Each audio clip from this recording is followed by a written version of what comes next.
आता बातमी औरंगजेबाबाबत सपाचे नेते अबू आझमी यांनी केलेल्या वादग्रस्त विधानाची. बघा त्यांनी काय म्हटलंय. औरंगजेबाच्या काळात भारतात अनेक मंदिरं बांधण्यात आली आणि त्यावेळी भारतीय अर्थव्यवस्थेचा विकास दर 24% इतका होता असं अबू आझमी यांनी म्हटलंय. औरंगजेब क्रूर नव्हता, उत्तम प्रशासक होता आणि त्याच्या काळात भारताला सोने की चिडिया म्हणायचे असंही आझमी यांनी म्हटलंय. औरंगजेबाच्या राजवटीत भारताची सीमा ही अफगाणिस्तान आणि बर्मा देशापर्यंत होती असंही आझमींनी म्हटलंय आणि त्यांच्या या वक्तव्यावरून नवा वाद निर्माण झालाय.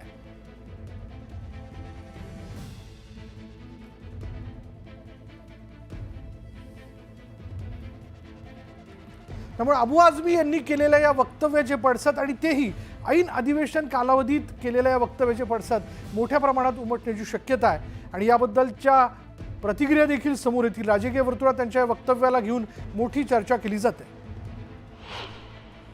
सब गलत हिस्ट्री दिखाई जा रही है.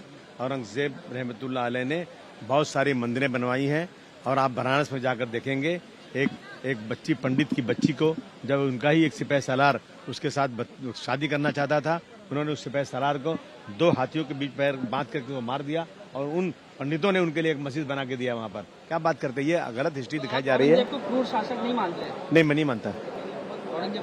बिल्कुल नहीं, मैं बिल्कुल क्रूर शासन नहीं मानता.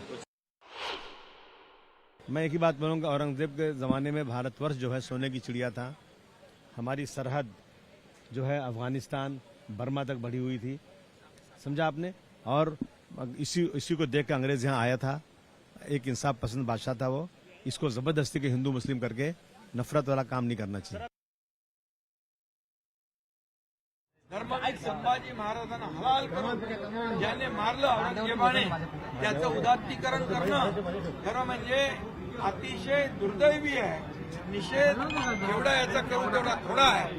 खरं म्हणजे अबू आझमीवर देशद्रोहाचा गुन्हा दाखल करायला पाहिजे, कारण छत्रपती संभाजी महाराजांनी या देशासाठी आपला प्राण अर्पण केलेला आहे आणि बलिदान दिलेलं आहे. आणि म्हणून खरं म्हणजे या अबू आझमी तिला औरंगजेब चांगला प्रशासक होता त्याचं कौतुक करणं हे तर महापाप आहे आणि म्हणून या अबू आझमी यांनी माफी मागितली पाहिजे. कायद्याची गरज नाहीये. कायदा म्हणजे महाराष्ट्र तुम्हाला महाराजांचा अपमान करतो याच्यावर कायदा पाहिजे. आता ते सोलापूरकर बोलले त्यांच्यावर कारवाई होणार आहे. ते कोरटकर की कोण बोलले त्यांच्यावर कारवाई होणार आहे. मग अबू आझमी असतील, कोरटकर असतील, सोलापूरकर असतील, तिघांवर कारवाई झालीच पाहिजे. त्यांना बेड्यात ठोकल्याच गेल्या पाहिजे. एमपीला पळून गेले, कुठेही पळून गेले असतील. जे आता बघा काही ठराविक लोक विमानात तुम्हाला बँकॉकला जाताना 5 तासात सापडतात. मग जे महाराजांचा अपमान करतात ते नाही सापडत तुम्हाला. उसको छीन लो.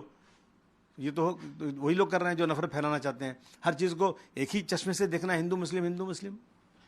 उप मुख्यमंत्री एकनाथ शिंदे जी ने कहा है कि आपका बयान काफी आपत्तिजनक है. इसको लेकर वो मुख्यमंत्री से कहेंगे कि आपके ऊपर कार्रवाई करे और आपसे माफी मांगने की भी अपील की. नहीं, मैं देखिए ऐसा है कि सत्ता के अहंकार में हर बात नहीं बोलना चाहिए. देश जो है ना संविधान से चलेगा, सबको बोलने का हक है. मैं किसी हिंदू भाई के खिलाफ बोलूं तो मुझे आप कहिए. मैं तो कह रहा हूं कि वो हिंदुओं के साथ ही थे.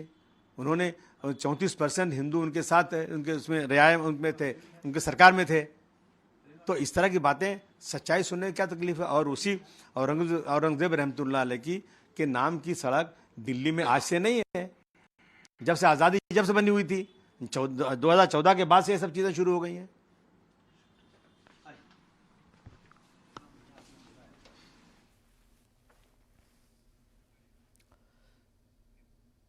अर्थसंकल्पीय अधिवेशनाच्या पहिल्याच दिवशी धनंजय मुंडेंपाठोपाठ कृषी मंत्री माणिकराव कोकाटे यांच्या राजीनाम्याच्या मागणीकरता विरोधक आक्रमक झाल्याचं बघायला मिळालं.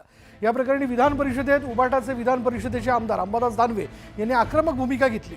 यावर कोर्टाची ऑर्डर आल्यानंतर निर्णय घेतला जाईल असं मुख्यमंत्री फडणवीसांनी स्पष्ट केलं.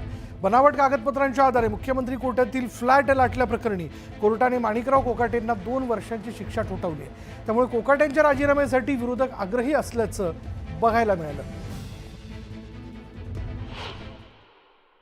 एका मंत्र्याला शिक्षा झालेली आहे आणि या शिक्षेला कोणत्याही प्रकारची स्थगिती आतापर्यंत नाही.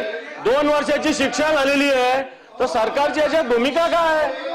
सरकारची याच्यात भूमिका काय? जरा सभागृहांनी सरकारने जर माननीय विरोधी पक्षनेत्याला मी एवढंच सांगू इच्छितो. या संदर्भात कोर्टाने सुनावणी पूर्ण केलेली आहे आणि क्लोज फॉर ऑर्डर ठेवलेला आहे.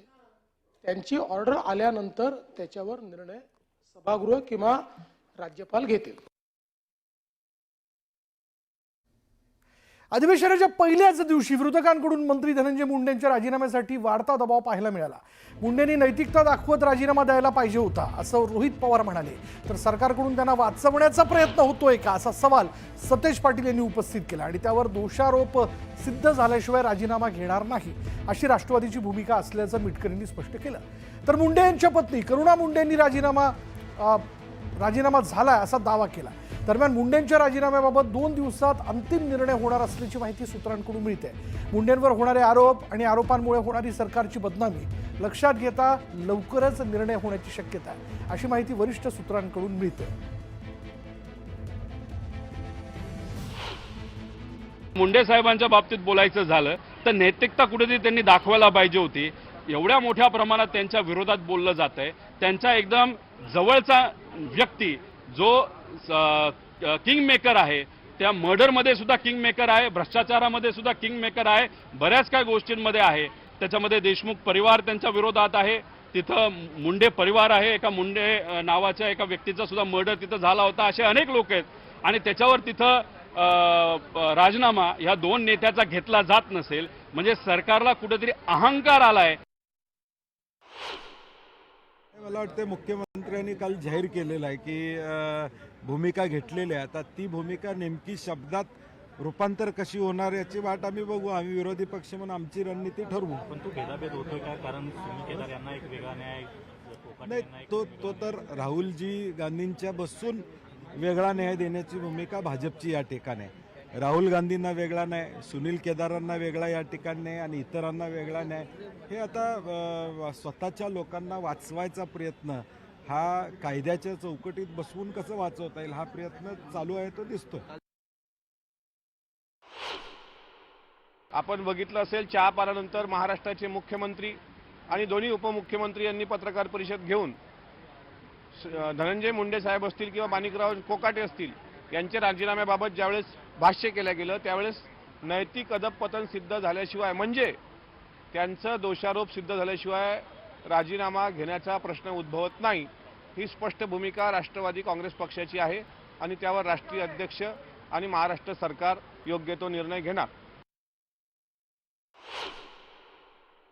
100% जाव लागेल. राजीनामा झालेला आहे. मी आता पण बोलते 2 दिवस अगोदर राजीनामा लिहून ठेवलेला आहे अजितदादांकडून.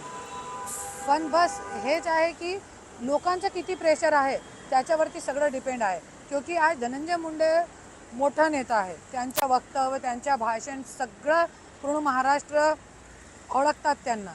तो आज ते एक खूप मोठा फिगर आहे त्यांच्या पक्षामध्ये. त्यांच्यासारखा कोणी नाही आहे. तर त्यांना वाचवण्याचा प्रयत्न 100% पक्ष करतील. अधिवेशनाच्या पहिल्याच दिवशी सरकारमधील 2 मंत्र्यांच्या राजीनाम्यासाठी विरोधकांनी आक्रमक भूमिका घेतली आहे. राष्ट्रवादीचे 2 मंत्री